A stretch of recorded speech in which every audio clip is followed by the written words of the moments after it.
മഴതോരു മുൻപയുടെ വരാൻ പോകുന്ന കഥയിലേക്ക് എല്ലാവർക്കും സ്വാഗതം. അലീന കടപ്പാട്ടൂർ വീട്ടിൽ ബബിതയെ നല്ല രീതിയിൽ കെയർ ചെയ്യുകയാണ്. എന്നാൽ ബബിതയിൽ ഒരു മാറ്റവുമില്ല, അവൾക്കിപ്പോഴും ജീവിക്കാൻ ഒട്ടും താല്പര്യമില്ല എന്ന് അലീന മനുവിനോട് പറയുകയാണ്. എന്നാൽ കൃഷ്ണയ്ക്കും രോഹിത്തിനുമെല്ലാം അലീന വന്നതുകൊണ്ട് തന്നെ നല്ല ഉന്മേഷവും ഉത്സാഹവുമാണ്. അലീന തോറ്റുപോകരുതെന്നും ബബിതയെ തിരിച്ചു കൊണ്ടുവരാൻ അലീനയ്ക്ക് കഴിയുമെന്നും മനു പറയുകയാണ്. ഇത്രയുമാണ് കഴിഞ്ഞ കഥയിൽ നമ്മൾ കേട്ടത്. അടുത്ത കഥയിലേക്ക് പോകുന്നതിന് മുൻപായി ഇതുവരെ ചാനൽ സബ്സ്ക്രൈബ് ചെയ്യാത്തവരുണ്ടെങ്കിൽ സബ്സ്ക്രൈബ് ചെയ്യാനും ലൈക്ക് ചെയ്യാനും കമൻറ്റ് ചെയ്യാനും മറക്കരുത്. രാത്രിയിലെ അത്താഴം കൂടി കടപ്പാട്ടൂർ വീട്ടിൽ നിന്ന് കഴിച്ച ശേഷമാണ് മനുശങ്കർ കൊല്ലപ്പള്ളിക്ക് മടങ്ങിയത്. മറ്റന്നാൾ ബാംഗ്ലൂരിലേക്ക് പോകാൻ റെഡിയായിരിക്കണമെന്ന് മനുശങ്കർ രോഹിത്തിനെ ഓർമ്മിപ്പിച്ചു. മനുശങ്കറാണ് രോഹിത്തിന് MBAക്കുള്ള അഡ്മിഷൻ ശരിയാക്കിയത്. അവിടെ മനുവിനോടൊപ്പമാണ് അവൻ താമസിക്കേണ്ടതും. 2 ദിവസത്തിന് ശേഷം രോഹിത്ത് ഉപരിപഠനാർത്ഥം മനുശങ്കറോടൊപ്പം ബാംഗ്ലൂരിലേക്ക് യാത്ര തിരിച്ചു. അവന് അത്യാവശ്യ സാധനങ്ങളുടെ എല്ലാം ലിസ്റ്റ് തയ്യാറാക്കി കൊടുത്തതും അവൻ എടുക്കാൻ വിട്ടുപോയതെല്ലാം അടുക്കി കൊടുത്തതും അലീനയായിരുന്നു. പോകാൻ നേരം അവൻ അലീനയോട് ചോദിച്ചു, എന്നോടൊന്നും പറയാനില്ലേ ചേച്ചിക്ക്? എന്തെങ്കിലും നല്ല 4 വാക്ക്, ഉപദേശം, അഡ്വൈസ്? അലീന മന്ദഹസിച്ചു. പഠിക്കണം എന്നല്ലാതെ ഞാൻ എന്തു പറയാൻ? പറഞ്ഞില്ലെങ്കിലും നീ പഠിക്കുമെന്ന് എനിക്കറിയാം. അല്ലെങ്കിലും മനുവേട്ടനല്ലേ നിന്റെ കൂടെയുള്ളത്, സന്തോഷമായിരുന്നാൽ മതി കേട്ടോ. അലീന രോഹിത്തിനെ ആശംസിച്ചു. രോഹിത്ത് പോയി കഴിഞ്ഞതോടെ വീട്ടിൽ അലീനയും ബബിതയും മാത്രമായി. ബാലചന്ദ്ര മേനോൻ ജ്വല്ലറിയിൽ പോകും, കൃഷ്ണജ സ്കൂളിലും. ഒരു ദിവസം അലീന ബബിതയോട് പറഞ്ഞു, ഞാൻ നിനക്ക് വേണ്ടി മാത്രമാണ് ഇവിടെ വന്ന് താമസിക്കുന്നത്. എത്ര നാളിങ്ങനെ സാധിക്കുമെന്ന് പോലും എനിക്കറിയില്ല. നീ അത് തിരിച്ചറിയണം. ഞാൻ ചേച്ചിയോട് പറഞ്ഞല്ലോ, എനിക്ക് വേണ്ടി സമയം കളയണ്ട. എൻ്റെ ലൈഫ് പോയതാ, അതിനി നന്നാക്കിയെടുക്കാൻ പറ്റില്ല. ചേച്ചി ഇവിടെ ഉണ്ടല്ലോ എന്ന് കരുതി മാത്രമാ, ഇല്ലെങ്കിൽ ഞാൻ. ബബിതയുടെ ശബ്ദമിടറി. എൻ്റെ മോളെ, നീ ഇങ്ങനൊന്നും ചിന്തിക്കരുത്. ഇത്ര നിസ്സാരമാണോ നിന്റെ ജീവൻ? ബബിത കുറേ സമയം മിണ്ടാതിരുന്നു. എന്നെ ഇനി ഒന്നിനും കൊള്ളത്തില്ല ചേച്ചി, ഞാൻ നശിച്ചുപോയി. അതാ പറഞ്ഞത്, എനിക്കിനി മരിച്ചാൽ മതിയെന്ന്. വെറുതെ പറയുന്നതല്ല. എനിക്കൊരു ദിവസം പോലും ജീവിക്കണമെന്നില്ല. മോളെ, നീ നിന്നെക്കുറിച്ച് മാത്രമേ ചിന്തിക്കുന്നുള്ളൂ. നിന്നെ സ്നേഹിക്കുന്നവരെക്കുറിച്ച് നീ ചിന്തിക്കുന്നില്ല. ബബിത പെട്ടെന്ന് തലവെട്ടിച്ചു. അതുമാത്രം പറയില്ല ചേച്ചി, സ്നേഹം. അവൾ ചുണ്ടുകളമർത്തി മറ്റെങ്ങോ നോക്കിയിരുന്നു. ഇനി ഞാൻ ആരെയും വിശ്വസിക്കില്ല. എല്ലാവരും കള്ളന്മാരും കള്ളികളുമാ, എല്ലാവരും. അവളുടെ നെഞ്ച് കിതപ്പിലുയർന്നു. പെട്ടെന്നാണ് ശ്വാസമുട്ടലുണ്ടാകുന്നത്. ഹൃദയവും ശ്വാസകോശവും ദുർബലമാണ്. കൂടിയ വിഷദ്രാവകം രക്തത്തിലാകെ കടന്നതോടെ ആന്തരാവയവങ്ങൾക്ക് സാരമായ തകരാറുകൾ സംഭവിച്ചിരുന്നു. ഇപ്പോഴും മരുന്ന് തുടരുന്നുണ്ട്. അലീന നിർബന്ധിച്ചില്ലെങ്കിൽ അവൾ അതും കഴിക്കില്ല. ബലഹീനമായി പോയ അവളുടെ ശരീരം കാണെ ക്ഷയിച്ചു വരികയാണ്. ജീവിക്കാനുള്ള ഉൾപ്രേരണയില്ലാതെ അവളിനി നന്നാവില്ലെന്ന് അലീനയ്ക്കറിയാം. ആരെയും വിശ്വസിക്കാൻ കൊള്ളില്ല, ബബിത പിറുപിറുത്തു. എല്ലാവർക്കും കള്ളത്തരമുണ്ട്. ഇവിടെ അച്ഛന് കള്ളത്തരം, രോഹിത്തേട്ടനുമുണ്ട്, മനുവേട്ടനുണ്ട്. ഇല്ലെങ്കിൽ അലീന ചേച്ചിയെ എവിടേക്കാ കൊണ്ടുപോയി വിട്ടതെന്ന് പറയുമായിരുന്നു. ആരും പറയില്ല. അലീന ചേച്ചിയും ശരിയല്ല. ഞാൻ പൊട്ടിയൊന്നുമല്ലല്ലോ.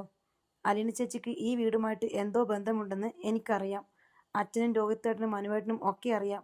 പക്ഷെ ചോദിച്ചാൽ ആരും പറയില്ല. എവിടെ നോക്കിയാലും കള്ളക്കളി. അമ്മയ്ക്കുമുണ്ട് കള്ളത്തരങ്ങൾ. അലീനയ്ക്കത് മനസ്സിൽ കൊണ്ടു. അതുകൊണ്ടാണോ മോളെ നീ? അല്ല. ബബിത കിതച്ചുകൊണ്ട് മുന്നോട്ട് കുനിഞ്ഞിരുന്നു. വിരലുകൾ മുറുകെ ചുരുട്ടിപ്പിടിച്ചു. അതെൻ്റെ കുറ്റമാ. സാരമില്ല, ഞാനത് തീർത്തോളാം. മതി മോളെ, സംസാരിക്കണ്ട, കിടന്നോ, അലീന പറഞ്ഞു. എനിക്കൊരബദ്ധം പറ്റി. വിഷം കുടിച്ചപ്പോൾ അളവ് തെറ്റിപ്പോയി. എനിക്ക് തോന്നി അത്രയും മതിയെന്ന്. ഞാൻ അതിനു മുൻപ് കുടിച്ചിട്ടില്ലല്ലോ. വല്ലാത്തൊരു നാറ്റമായിരുന്നു. ഒരു കവിള് കൂടി ഇറക്കിയാൽ മതിയായിരുന്നു. പക്ഷേ അപ്പോഴേക്കും ഓക്കാനും വന്നുപോയി. വേണ്ട, നീ ഇനി മിണ്ടണ്ട, മതി, അലീന പറഞ്ഞു. ഇനി ജീവിച്ചിരുന്നാലും ഞാൻ എല്ലാവർക്കും ഒരു ഭാരമായിരിക്കും ചേച്ചി. എനിക്ക് തന്നെ ഞാനൊരു ഭാരമായി മാറും. എനിക്കറിയാം. എൻ്റെ ദേഹത്തെല്ലായിടത്തും വിഷം ചെന്ന് അടിഞ്ഞിട്ടുണ്ട്. ശ്വാസമെടുക്കുമ്പം നെഞ്ചിലെ വേദന. കാലിൻ്റെ നീര് കണ്ടോ? കാൽ നിലത്ത് കുത്തുമ്പം ആണി കുത്തിക്കയറണ പോലത്തെ വേദനയാ. കഴുത്തിനും കാൽമുട്ടിനും കൈക്കും ഒക്കെയുണ്ട് വേദന. ചിലപ്പോൾ കണ്ണിൽ ഇരുട്ട് കയറുന്ന പോലെ, തലച്ചോറ് മാന്തി പൊളിക്കണ പോലെ. ഇതൊന്നും നീ പറഞ്ഞില്ലല്ലോ മോളെ. ഇതിനെല്ലാം മരുന്നുണ്ടാവും. മനസ്സിൻ്റെ വേദനയ്ക്കോ? അതിനെന്താ മരുന്ന് ചേച്ചി? സ്നേഹം. വേണ്ട, എനിക്ക് വിശ്വാസമില്ല ആരെയും. നീ ആഗ്രഹിക്കുന്ന പോലെയല്ല മോളെ ലോകം. കള്ളത്തരങ്ങളുണ്ട്, മറച്ചു വയ്ക്കേണ്ടതും അല്ലാത്തതും. നമുക്കൊരാളോട് സ്നേഹമുണ്ടെങ്കിൽ അത് പ്രകടിപ്പിക്കാൻ പറ്റാതെ വരാം. നമ്മുടെ മനസ്സ് മറ്റേയാൾ കണ്ടില്ലെന്നിരിക്കും. നമുക്കൊരാളെ തല്ലിക്കൊല്ലാനുള്ള ദേഷ്യം ഉണ്ടായെന്ന് വരും. നമ്മളത് മറച്ചു വയ്ക്കും. അങ്ങനെയാ ജീവിതം. നിനക്ക് എവിടെ നിന്നോ ഒരു ചതി പറ്റിയെന്ന് എനിക്ക് മനസ്സിലായി. നിനക്കത് താങ്ങാനുള്ള കരുത്തുണ്ടായില്ല. പക്ഷേ ഇതൊന്നുമല്ല ജീവിതത്തിലെ വലിയ പ്രതിസന്ധികൾ. പട്ടിണി, രോഗം. രോഗമെന്ന് പറയുമ്പോൾ മരണം ഉറപ്പായ ചില രോഗങ്ങളുണ്ടല്ലോ. ക്യാൻസർ പോലുള്ള രോഗങ്ങൾ വന്നാൽ മരിക്കാൻ കുറച്ച് നാളുകളേ ഉള്ളൂ എന്നറിഞ്ഞുകൊണ്ട് ജീവിക്കുന്ന ആയിരക്കണക്കിന് ആളുകളുണ്ട് നമ്മുടെ സമൂഹത്തിൽ. പല പ്രായത്തിലുള്ളവർ, 24 മണിക്കൂറും ഭയങ്കരമായ വേദന സഹിക്കുന്നവർ. എന്തായിരിക്കും അവരുടെ പ്രാർത്ഥന? വേദന ഒന്ന് കുറച്ച് തരണേ എന്ന്, ഒരു ദിവസമെങ്കിലും ആയുസ് നീട്ടിത്തരണേ എന്ന്. കൺമുമ്പിൽ വെച്ച് ഒരപകടത്തിൽ ഭർത്താവും കുട്ടികളും നഷ്ടപ്പെടുന്ന ഒരു വീട്ടമ്മ, അല്ലെങ്കിൽ ഭാര്യയും കുഞ്ഞും നഷ്ടപ്പെടുന്ന ഒരു ഭർത്താവ്, അതല്ലെങ്കിൽ അച്ഛനമ്മമാരെ നഷ്ടപ്പെട്ട് ഒറ്റപ്പെട്ടു പോകുന്ന ഒരു കുഞ്ഞ്. ഇങ്ങനെ ഭയങ്കരമായ എന്തെല്ലാം അവസ്ഥകളിൽപ്പെട്ടിട്ടും എത്രയോ മനുഷ്യർ പിന്നെയും ജീവിക്കുന്നു. അലീന അവളെ തൻ്റെ തോളത്തേക്ക് ചാരിയിരുത്തി പറഞ്ഞുകൊണ്ടിരുന്നു. എൻ്റെ കാര്യം തന്നെ നോക്ക്. ഞാനൊരു അനാഥയായിട്ടാ 23 വർഷം ജീവിച്ചത്. അതും ഒരു അനാഥാലയത്തിൽ. അച്ഛനില്ല, അമ്മയില്ല, കൂടപ്പിറപ്പുകളില്ല, ബന്ധുക്കളില്ല, വീടില്ല, സ്വത്തില്ല. പലപ്പോഴും ആഹാരം പോലും ഉണ്ടായിരുന്നില്ല. ഇണങ്ങുന്ന വസ്ത്രങ്ങളില്ലായിരുന്നു. രോഗം വന്നാൽ ശരിയായ മരുന്നില്ല. അന്തി ഉറങ്ങാൻ നല്ല കിടക്കയോ തണുക്കാതെ പുതയ്ക്കാൻ നല്ലൊരു പുതപ്പോ ഇല്ലായിരുന്നു. അങ്ങനെ എത്രയോ 10,000 അനാഥരായിട്ട് ഇപ്പോഴും ജീവിക്കുന്നു. അലീന ബബിതയുടെ മുഖത്തേക്ക് നോക്കി. താൻ പറയുന്നതൊന്നും ബബിതയെ സ്പർശിക്കുന്നേയില്ലെന്ന് അലീനയ്ക്ക് തോന്നി. നിനക്ക് വേറൊരു സത്യം അറിയണോ? എനിക്ക് എല്ലാവരുമുണ്ട്. വലിയൊരു കുടുംബത്തിലെ സ്ത്രീയാണ് എന്നെ പ്രസവിച്ചത്. അവരുടെ കല്യാണത്തിന് മുൻപായിരുന്നതുകൊണ്ട് ആ അമ്മയ്ക്കും ബന്ധുക്കൾക്കും എന്നെ ഉപേക്ഷിക്കേണ്ടി വന്നു. പക്ഷേ എനിക്ക് പറയാൻ വയ്യ ഞാൻ അവരുടെ മകളാണെന്ന്. ബബിതയുടെ മുഖഭാവങ്ങൾക്ക് അലീന മാറ്റം കണ്ടു. ആകാംക്ഷ, കൗതുകം. അതാരാ ആ അമ്മ? ബബിത ചോദിച്ചു. അതൊരു രഹസ്യമാണ്. എന്നോട് പറയാമല്ലോ. ഞാൻ ആരോടും പറയില്ല ചേച്ചി. എന്നെ പേടിക്കുകയേ വേണ്ട. അല്ലെങ്കിലും മരിക്കാനിരിക്കണം ഞാൻ ആരോട് പറയാനാ ചേച്ചി? അതോർത്ത് വിഷമിക്കേണ്ട. അലീന ശ്വാസമെടുത്ത് അല്പനേരം അനങ്ങാതിരുന്നു. ബബിതയുടെ മുഖത്തേക്ക് നോക്കി. ശിശുസഹജമായ ആകാംക്ഷ അവളുടെ കണ്ണുകളിൽ ഓളം വെട്ടുന്നത് കണ്ടു. പറഞ്ഞാൽ നീ വിശ്വസിക്കില്ല മോളെ. ഞാൻ വിശ്വസിക്കും. ചേച്ചി പറ. നിനക്കറിയാം മോളെ അതാരാണെന്ന്. ബബിതയുടെ കണ്ണുകൾ വിടർന്നു. എനിക്കെങ്ങനെ അറിയാം? ഞാൻ കണ്ടിട്ടുണ്ടോ? ഞാൻ സംസാരിച്ചിട്ടുണ്ടോ? അലീന ചേച്ചിയുടെ സ്വന്തം അമ്മയുടെ കാര്യമാണോ ഈ പറയുന്നേ? ബബിത ചോദിച്ചു. അലീനയ്ക്ക് വീർപ്പുമുട്ടൽ അനുഭവപ്പെട്ടു. ഒരു വിറയൽ അവളിൽ ഉയർന്നു. ബബിത അലീനയുടെ മുഖത്തേക്ക് തന്നെ ഉറ്റുനോക്കി. ഏതോ വലിയ രഹസ്യത്തിന്റെ ചുരുൾ നിവരാൻ പോവുകയാണെന്ന് അവൾക്ക് തോന്നി. അതിനിടെ താൻ കാണുകയും സംസാരിക്കുകയും ചെയ്തിട്ടുള്ള പല സ്ത്രീകളുടെ രൂപങ്ങൾ അവളുടെ മനസ്സിലൂടെ മങ്ങിയും തെളിഞ്ഞും കടന്നുപോയിക്കൊണ്ടേയിരുന്നു. പക്ഷെ അവൾക്ക് നേരിയ ഒരു ഊഹം പോലും കിട്ടിയില്ല. അലീന സംസാരിക്കാൻ ഭാവിച്ചപ്പോഴേക്കും ജനൽപ്പടിയിലിരുന്ന് അവളുടെ മൊബൈൽ ഫോൺ ഒരു ഗാനം ആലപിച്ചു തുടങ്ങി. അവളത് പ്ലഗ് കുത്തി ചാർജ് ചെയ്യാൻ വെച്ചിരിക്കുകയായിരുന്നു. അലീന ഫോൺ എടുക്കാൻ എഴുന്നേൽക്കാൻ ഭാവിച്ചതും ബബിത അവളുടെ കൈത്തണ്ടിൽ കടന്നു പിടിച്ചു. പിന്നെ തിരിച്ചു വിളിച്ചാൽ മതി ചേച്ചി. ഒരു മിനിറ്റ് മോളെ, ആരാണെന്ന് നോക്കട്ടെ. അലീന ചെന്ന് ഫോൺ എടുത്തു നോക്കി. പപ്പയുടെ നമ്പർ. അവൾ കോൾ അറ്റൻഡ് ചെയ്തു. ഹലോ പപ്പ. പപ്പ എവിടെയാ? ഞാനെവിടെ പോകാൻ, ഇവിടെ തന്നെയുണ്ട്. സ്വരത്തിലൊരു പരിഭവം. കള്ളുകുടിയുടെയും പുകവലിയുടെയും ഒക്കെ അളവ് കൂടിയോ? ഇപ്പം പേടിക്കാൻ ആരുമില്ലല്ലോ. സ്റ്റാൻലി ഇന്നവരെ ആരെയും പേടിച്ചിട്ടില്ല. നിന്റെ വിചാരം നിന്നെ എനിക്ക് പേടിയാണെന്നാണോ? പേടിയില്ല, സമ്മതിച്ചു. ഇനി പറ, ഇന്ന് എന്തുമാത്രം ബ്രാൻഡി കുടിച്ചു? ഇതുവരെ അളവ് തെറ്റിച്ചിട്ടില്ല. പക്ഷേ നീ വരാൻ വൈകിയാൽ അളവ് ഇരട്ടിക്കാൻ സാധ്യതയുണ്ട്, സ്റ്റാൻലി പറഞ്ഞു. അത് വേണ്ട പപ്പ, എത്രയും പെട്ടെന്ന് ഞാനങ്ങ് വന്നോളാം. ഞാനിവിടെ ബോറടിച്ചിരിക്കുക. എനിക്ക് വേറെന്താ ഒരു നേരം പോക്ക്? നീ ഉണ്ടായിരുന്നെങ്കിൽ നിന്നെ കുറെ വഴക്ക് പറഞ്ഞ് സമയം കളയാമായിരുന്നു. എങ്കിൽ പിന്നെ ഫോണിൽ കൂടി പറഞ്ഞാ പപ്പ? അത് പറ്റില്ല. തക്കതായ കാരണം വേണം. നീ ഇവരുണ്ടെങ്കിൽ എന്തെങ്കിലും കാരണം ഒപ്പിക്കുമല്ലോ. പപ്പ അവിടെ സമാധാനമായിട്ടിരിക്കെ. ഞാൻ അധികം താമസിയാതെ അവിടെ വന്ന് പപ്പയെ ദേഷ്യം പിടിപ്പിച്ചോളാം. നീ എന്ന് വരും? വരാന്നേ. ഔതക്കുട്ടിച്ചാനുണ്ടോ പപ്പ അടുത്ത്? ഇല്ല. എവിടെ പോയി? അപ്പച്ചൻ സ്ഥലം വിട്ടു. ചിന്നമ്മയെ കാണാഞ്ഞിട്ട് കുറേ ദിവസമായിട്ട് മിണ്ടാട്ടമില്ലായിരുന്നു. ഇന്ന് ഉച്ച തിരിഞ്ഞപ്പം പെട്ടിയും കിടക്കയും എല്ലാം എടുത്തോണ്ട് പുനലൂർക്ക് വണ്ടി കയറി. കഷ്ടം. പിണങ്ങിപ്പോയതാണോ പപ്പ? എന്നോട് പിണക്കമൊന്നുമില്ല പപ്പ. അഞ്ജലിയിലെ വിവരങ്ങളൊക്കെ ഇടയ്ക്ക് അന്വേഷിക്കണേ. എൽസമ്മ വീണ് ഹോസ്പിറ്റലാണെന്ന് ഒരു വാർത്ത കേട്ടു. ആരോ അപ്പച്ചനോട് ഫോണിൽ വിളിച്ച് പറഞ്ഞതാ. എന്നിട്ട് പപ്പ കാണാൻ പോയില്ലേ? അതിൻ്റെ ആവശ്യമില്ലല്ലോ. അവളുടെ കാര്യങ്ങൾ വേണ്ടതുപോലെ ചെയ്യാൻ റീത്താമ്മയുണ്ട്. അതും പോരെങ്കിൽ മല്ലനും മാധവനും പോലത്തെ 4 ആങ്ങളമാരുണ്ട്. പിന്നെ മക്കളുണ്ട്. ഞാൻ കാണാൻ ചെന്നാൽ വഴിതെറ്റി കയറി ചെന്നതുപോലെ തോന്നും അവർക്കും എനിക്കും. എന്നാലും പപ്പയൊന്ന് പോകണ്ടേ? ഹോസ്പിറ്റലാണെന്ന് വിളിച്ചു പറയണമെങ്കിൽ എന്തോ പറ്റിയിട്ടുണ്ടല്ലോ. എവിടുന്നാ വീണത്? ആ റീത്തമ്മയുടെ കോണിപ്പടി നിന്നാണെന്നാ അപ്പച്ചൻ പറഞ്ഞേ. പൈസ ആവശ്യമുണ്ടെങ്കിൽ കൊടുക്കണ്ടേ പപ്പ? അപ്പച്ചൻ്റെ കയ്യിൽ കൊടുത്തയച്ചിട്ടുണ്ട്. എന്നാലും പപ്പയൊന്ന് പോകണമായിരുന്നു. വേറെ വല്ലതും പറയാനുണ്ടോ നിനക്ക് അലീന? ദേഷ്യം വന്നു കഴിഞ്ഞുവെന്ന് അലീനയ്ക്ക് മനസ്സിലായി. പപ്പ പ്ലീസ്. Good night Aleena. അപ്പോഴേക്കും സ്റ്റാൻലി ഫോൺ വെച്ച് കഴിഞ്ഞു. അലീന ഫോണിലേക്ക് നോക്കി 2 നിമിഷം നിന്നു. പിന്നെ കിടക്കയിലേക്ക് നോട്ടം നീണ്ടു. ബബിത കാതു കൂർപ്പിച്ച് ഇരിക്കുകയാണ്.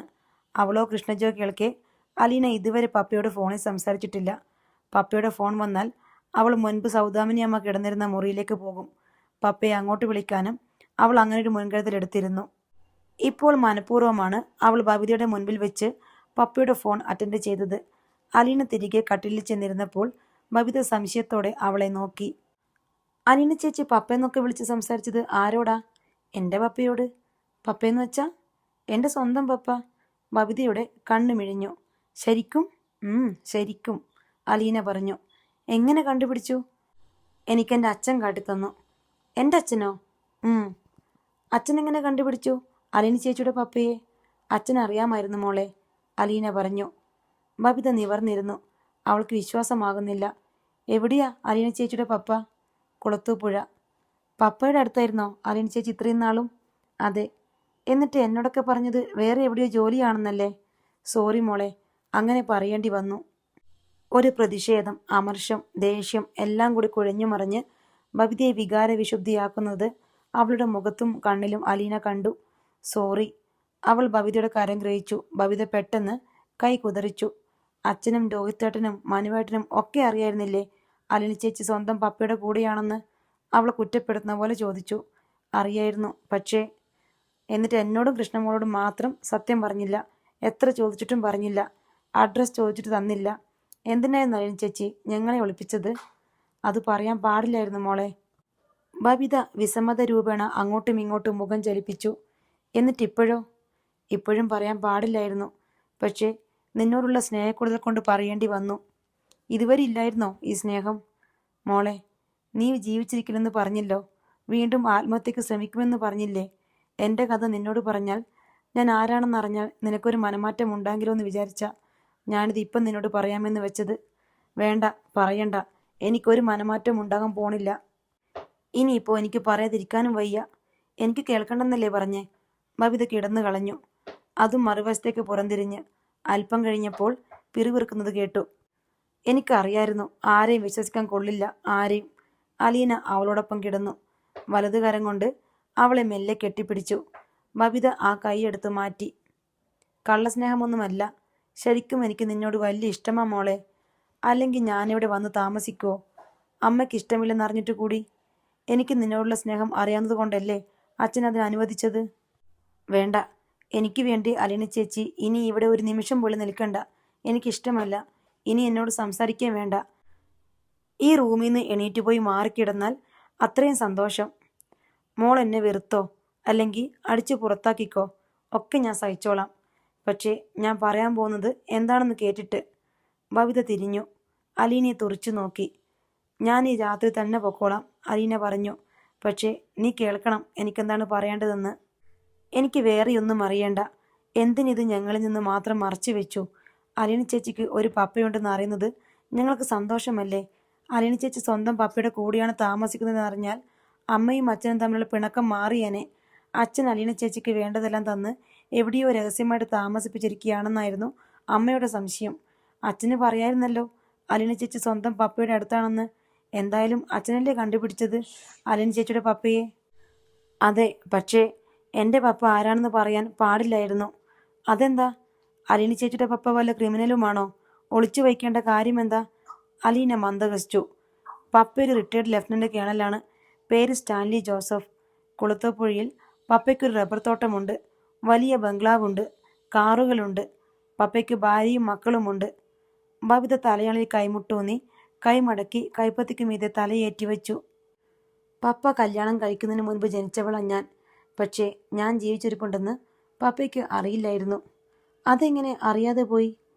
പട്ടാളത്തിലായിരുന്നപ്പം പപ്പ ഒരു പെണ്ണിനെ സ്നേഹിച്ചു. ആഗ്രയിലായിരുന്നു അന്ന് പപ്പ. ഹിന്ദിക്കാരിയാണോ ചേച്ചി?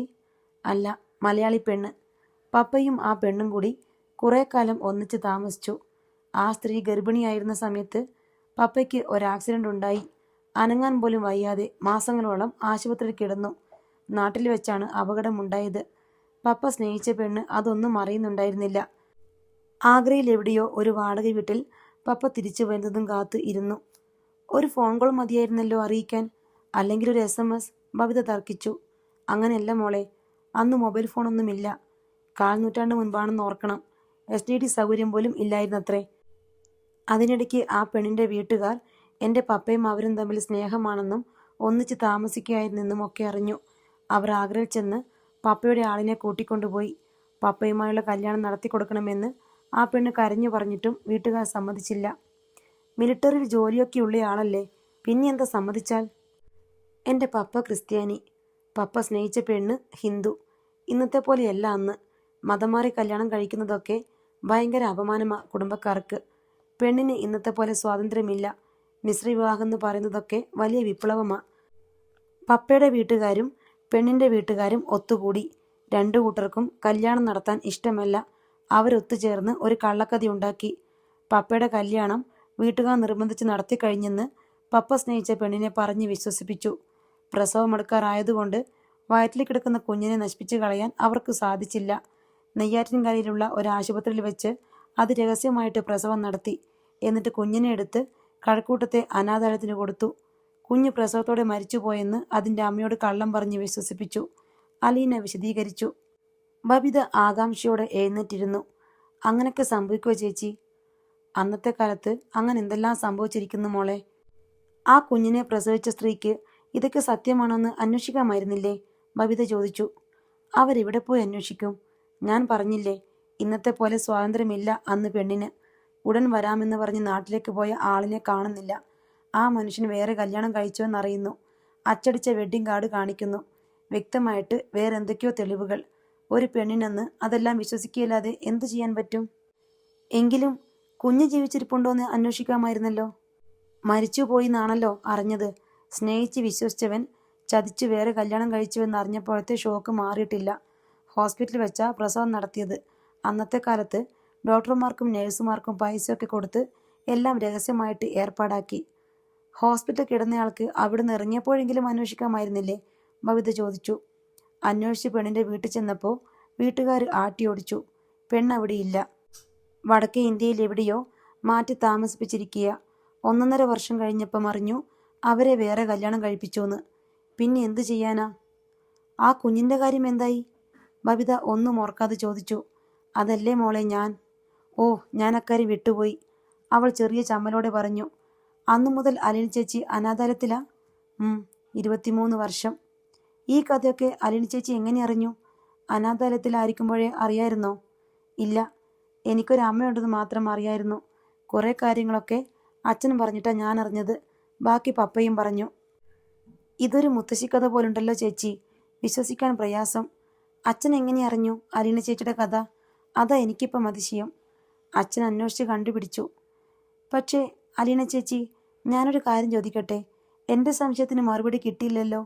അലീന ചേച്ചിയുടെ പപ്പ എന്താ പേര് പറഞ്ഞത്? Retired lieutenant colonel Stanley Joseph. Aleena അഭിമാനത്തോടെ ദൃഢമായി തന്നെ പറഞ്ഞു. ആയിക്കോട്ടെ, അലീന ചേച്ചിയുടെ പപ്പ അതാണെന്നും അലീന ചേച്ചി ആ ആളിൻ്റെ കൂടെയാണെന്നും ഞങ്ങൾ അറിഞ്ഞാൽ എന്താ കുഴപ്പം? നീയോ കൃഷ്ണമോളെ അറിഞ്ഞാൽ കുഴപ്പമില്ല, പക്ഷേ അമ്മ അറിയരുത്. എൻ്റെ അമ്മയോ? അറിഞ്ഞാൽ എന്താ? അമ്മ അറിഞ്ഞാൽ എല്ലാം തകരും മോളെ. എനിക്ക് മനസ്സിലായില്ല, ഒന്ന് തെളിച്ചു പറയോ? അലീന ശ്വാസമടക്കി ബബിതയുടെ മിഴികളിലേക്ക് നോക്കി. എൻ്റെ അമ്മ ആരാണെന്ന് നീ ചോദിച്ചില്ലല്ലോ. അലീന ചേച്ചി പറ. ഞാൻ കണ്ടിട്ടുണ്ട്, സംസാരിച്ചിട്ടുണ്ട് എന്നൊക്കെയല്ലേ പറഞ്ഞത്. ഞാൻ എത്ര ആലോചിച്ചിട്ടും ഒരു പിടിയും കിട്ടുന്നില്ല. അച്ഛനറിയാമോ? അറിയാം. അലീന ബബിതയുടെ കൈപ്പത്തിയെടുത്ത് മുറുകി പിടിച്ചു. അവളുടെ മുഖത്തേക്ക് പാരവശ്യത്തോടെ നോക്കി. എൻ്റെ പപ്പ അന്ന് സ്നേഹിച്ചത് ഇവിടുത്തെ അമ്മയാണ് മോളെ, അലീന വീർപ്പുമുട്ടലോടെ പറഞ്ഞു. ബബിതയ്ക്ക് ഒരു കടങ്കഥ കേട്ടതുപോലെ തോന്നി. അലീനയുടെ മുഖത്തേക്ക് തന്നെ നോക്കിയിരുന്നു. എവിടുന്നോ പറന്നു വന്ന് ഒരു പച്ചിലയ്ക്ക് മീതെ ചിറകനക്കാതെ ഇരിക്കുന്ന ചിത്രശലഭത്തെ പോലെ അവൾക്ക് ഒന്നും മനസ്സിലായില്ലെന്ന് അലീനയ്ക്ക് തോന്നി.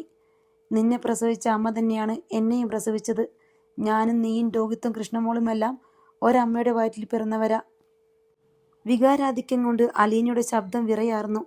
ബബിതയുടെ മുഖത്തൊരു ഭാവപ്പകർച്ച വന്നു. അതൊരു ഷോക്കായിരുന്നു ബബിതയ്ക്ക്. നിഷേധരൂപേണ അവൾ തലയാട്ടി. അലീന പറഞ്ഞുകൊണ്ടേയിരുന്നു, അച്ഛനറിയാം, രോഹിത്തിനറിയാം, മനുവേട്ടനറിയാം. അവൾ ഒന്ന് നിർത്തി. പക്ഷേ അമ്മയ്ക്കറിയില്ല ഞാൻ അമ്മയുടെ മോളാണെന്ന്. ഞാൻ ജീവിച്ചിരിപ്പുണ്ടെന്ന കാര്യം പോലും അമ്മയ്ക്കറിയില്ല. അമ്മ അതറിഞ്ഞാൽ ഈ കുടുംബം പിന്നെ ഉണ്ടാവില്ല. അതുകൊണ്ടാ. ഗദ്ഗതം മൂലം അലീനയുടെ ഒച്ചയടഞ്ഞു. കണ്ണിൽ വെള്ളം നിറഞ്ഞു. ബബിത മുന്നിലിരിക്കുന്നത് കാണാം, അനക്കമറ്റി നിർജീവമായ ഒരു നോട്ടത്തോടെ. മോളെ. അലീന അവളെ ഉറ്റുനോക്കി. പ്രതികരണമൊന്നുമില്ല. അലീന ഒരു തേങ്ങലോടെ അവളെ ആശ്ലേഷിച്ചു. ബബിത വാടിപ്പോയെന്ന് അവൾക്ക് തോന്നി. അലീനയുടെ കരവലയത്തിനുള്ളിൽ അവൾ തളർന്നു കിടന്നു. ഇത്രയുമാണ് ഇന്നത്തെ കഥ. അടുത്ത കഥയുമായി വീണ്ടും വരാം. ബൈ.